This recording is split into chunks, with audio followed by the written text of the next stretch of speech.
Hello everyone, welcome to my new video. इस video में हम बात करेंगे क्वेश्चन नंबर 62 से लेके 67 तक। तो सबसे पहले चलिए बात करते हैं क्वेश्चन नंबर 62। इसमें क्या है, the quantum number of 6 electron are given below, arrange them in the order of increasing energy if any of these combination have the same energy listed. तो यहाँ पर ना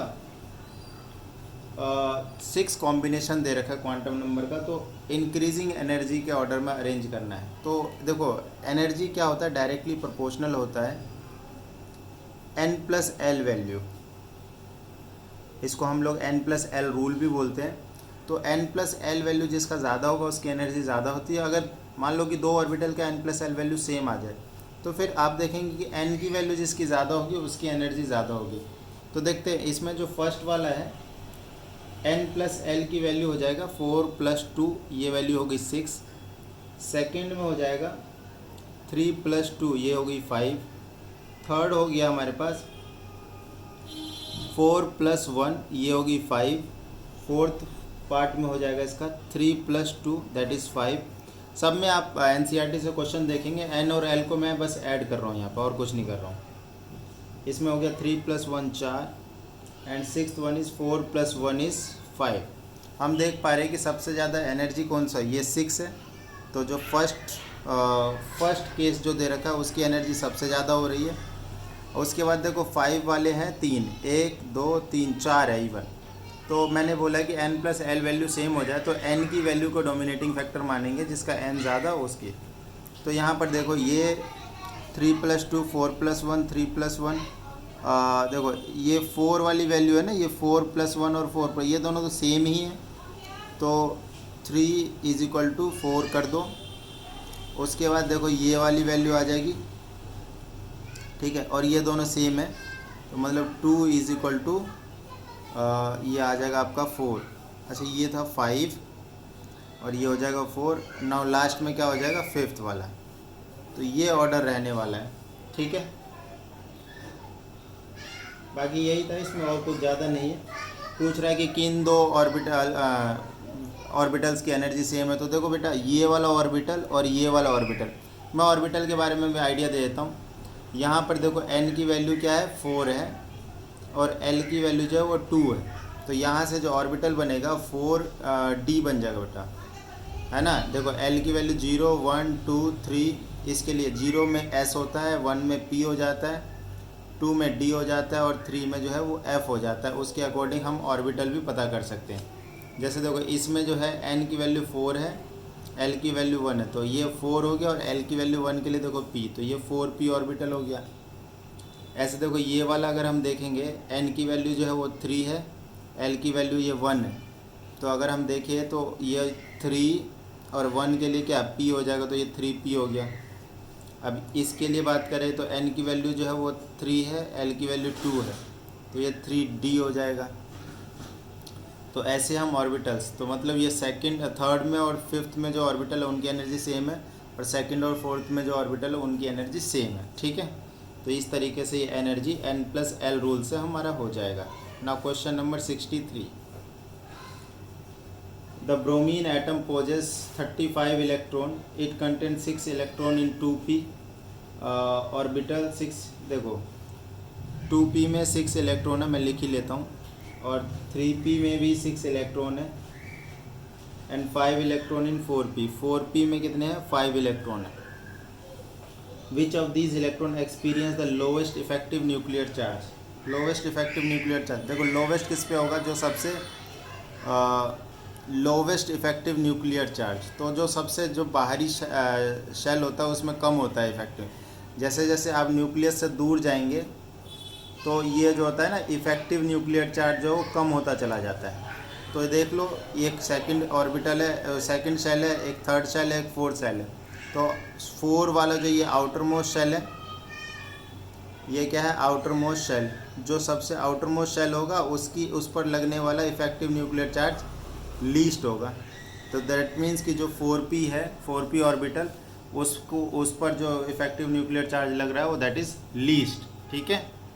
तो सिंपल सी बात है, जैसे जैसे न्यूक्लियस से आप दूर जाते हैं, इफेक्टिव न्यूक्लियर चार्ज मतलब जो न्यूक्लियस उसको अट्रैक्ट जो कर रहा है उसकी वैल्यू कम होती चली जाती है। तो जो सबसे आउटर मोस्ट शेल होगा वो आपका आंसर हो जाएगा। Now the question number 64, among the following pair of orbital which orbital will experience the largest effective nuclear charge? अब देखो 2s एंड 3s, अगेन देखो ये थर्ड पीरियड है, ये सेकंड पीरियड है, तो सेकंड को ज़्यादा एक्सपीरियंस होगा। ये फर्स्ट पार्ट है। Second part 4d and 4f, अब देखो इसमें पीरियड सेम है, तो जैसे जैसे देखो s की न्यूक्लियर चार्ज ज़्यादा, उससे कम p की, उससे कम d की, और सबसे कम होती है f की। तो ये एक d है एक f है, तो ये वाला आंसर हो जाएगा। थर्ड पार्ट देखेंगे, थर्ड पार्ट में है 3d and 3p, 3d and 3p, तो p और d में p हो जाएगा। क्लियर? क्वेश्चन नंबर 64 भी हमारा हो गया ना। Question number 65, question number 65, the unpaired electron in aluminium silicon are present in 3p orbital, which electron will experience more effective nuclear charge from the nucleus. देखो aluminium and silicon है, तो अगर बात करें एल्यूमिनियम का एटॉमिक नंबर होता है 13, silicon का होता है 14। अगर हम पीरियोडिक टेबल में बात करें तो ये एल्यूमिनियम जो है वो लेफ़्ट में है और ये राइट में है। और हमें क्या पता है कि पीरियोडिक टेबल में इफेक्टिव न्यूक्लियर चार्ज का trend on moving left to right, जो आपका इफेक्टिव न्यूक्लियर चार्ज है बेटा ये इंक्रीज़ करता है, और डाउन द ग्रुप में ये वैल्यू जो है वो डिक्रीज़ करती है। डाउन द ग्रुप में एक और रीज़न होता है, वो दूसरी चीज़ है, लेकिन अलोंग द पीरियड की बात करें तो इसमें नो डाउट जेड इफेक्टिव जो डिक्रीज़ करेगा, जो राइट में होगा उसकी वैल्यू कम होगी। मतलब जो सिलिकॉन का इफेक्टिव न्यूक्लियर चार्ज है वो कम है, इसका लेस होगा, और इसका क्या होगा, सॉरी जो राइट में है उसकी वैल्यू ज़्यादा होगी, और लेफ़्ट में जो है उसकी वैल्यू लेस होगी। ठीक है, इफेक्टिव न्यूक्लियर चार्ज। क्लियर? तो बहुत सिंपल सा फैक्टर है कि इफेक्टिव न्यूक्लियर चार्ज लेफ़्ट से राइट इंक्रीज़ होता है। ऐसा क्यों होता है? क्योंकि ना लेफ़्ट टू राइट जाते हो तो आप नंबर ऑफ़ प्रोटॉन जो है न्यूक्लियस में वो इंक्रीज़ कर रहा है, number of proton increase in nucleus, और प्रोटॉन की संख्या बढ़ने से आपका इफेक्टिव न्यूक्लियर चार्ज भी बढ़ जाता है ना। क्वेश्चन नंबर 66 की बात करते हैं। Indicate the number of unpaired electron in, देखो फास्फोरस है, सिलिकॉन है, क्रोमियम है, आयरन है और क्रिप्टॉन है। नंबर ऑफ़ अनपेयर्ड इलेक्ट्रॉन बताना है, तो सबकी कन्फिग्रेशन लिखनी पड़ेगी आपको, और उसके हिसाब से ये हो जाएगा। जैसे फास्फोरस का कन्फिग्रेशन होता है 1s2 2s2 2p6 3s2 3p3, तो ये जो है 3p इलेक्ट्रॉन, यहाँ पे 3 अनपेयर्ड इलेक्ट्रॉन हो जाएंगे, 3 अनपेयर्ड इलेक्ट्रॉन। कन्फिग्रेशन लिखोगे इजीली आंसर मिल जाएगा आप उसको, क्योंकि देखो p में 3 इलेक्ट्रॉन होंगे ना, तो p में ऐसे ऑर्बिटल होते हैं, और 3 आप ऐसे भरोगे हुंड रूल के अकॉर्डिंग, तो तीनों अनपेयर्ड इलेक्ट्रॉन। इसी तरीके सिलिकॉन में कितने हो जाएंगे? सिलिकॉन में देखो लास्ट में क्या आएगा 3p4, फास्फोरस 15, सिलिकॉन 14 होता है, लास्ट में 3p2 होगा इसमें, तो 2 का मतलब कितने हैं? 2 अनपेयर्ड इलेक्ट्रॉन है। उसके बाद देखो जैसे क्रोमियम है, क्रोमियम के सबसे लास्ट में आता है 4s2 3d4, ठीक है, बट इसका एक्चुअल कन्फिग्रेशन क्या हो जाता है 4s1 3d5, ठीक है। बट हम जब इसमें number of unpaired electron count करेंगे ना, तो हम ये वाला लेते हैं, ऑफ बाउ वाला लेते हैं, ये ऑफ बाउ कन्फिग्रेशन है, तो बेटा इसमें नंबर ऑफ़ अनपेयर्ड इलेक्ट्रॉन जो है वो हो जाएंगे 4। कितने हो जाएंगे? 4। ऐसे आयरन में हो जाता है लास्ट में 4s2 3d6, तो नंबर ऑफ़ अनपेयर्ड इलेक्ट्रॉन इसमें भी अगर भरोगे तो 4 ही आएंगे। और क्रिप्टॉन देखो एक नोबेल गैस है, क्रिप्टॉन नोबेल गैस है, 0 अनपेयर्ड इलेक्ट्रॉन, कोई अनपेयर्ड इलेक्ट्रॉन नहीं होता इसमें, ठीक है। नोबेल गैस में अनपेयर्ड इलेक्ट्रॉन नहीं होते हैं, ठीक। Now the last question, question number 67, how many subshells are associated with n equals to 4। तो n इक्वल्स टू 4, देखो सबशेल कौन कौन से होंगे? l इक्वल्स टू 0 1 2 3, है ना। कितने सबशेल? तो देयर आर 4 सबशेल्स, 4 सबशेल। कौन कौन से? S है, P है, D है और F है, ठीक है।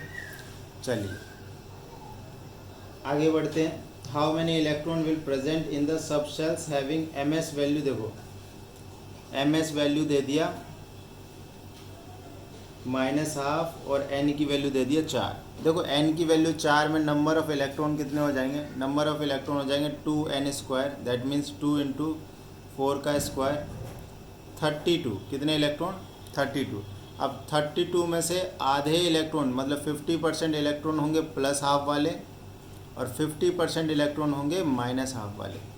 तो दैट मीन्स कि अगर म्यू बोले कि n = 4 और ms की वैल्यू -½ में नंबर ऑफ इलेक्ट्रॉन कितने होंगे, तो आंसर होंगे, देख रहे हो 32 का आधा कितना हो जाएगा, 16 इलेक्ट्रॉन, ये हो जाएगा। तो आपका आंसर कितना हो जाएगा, 16 इलेक्ट्रॉन। तो फिलहाल इस वीडियो में इतना ही, और यहाँ तक में हमारे चैप्टर 2 के एक्सरसाइज के क्वेश्चंस ख़त्म होते हैं। Thank you so much.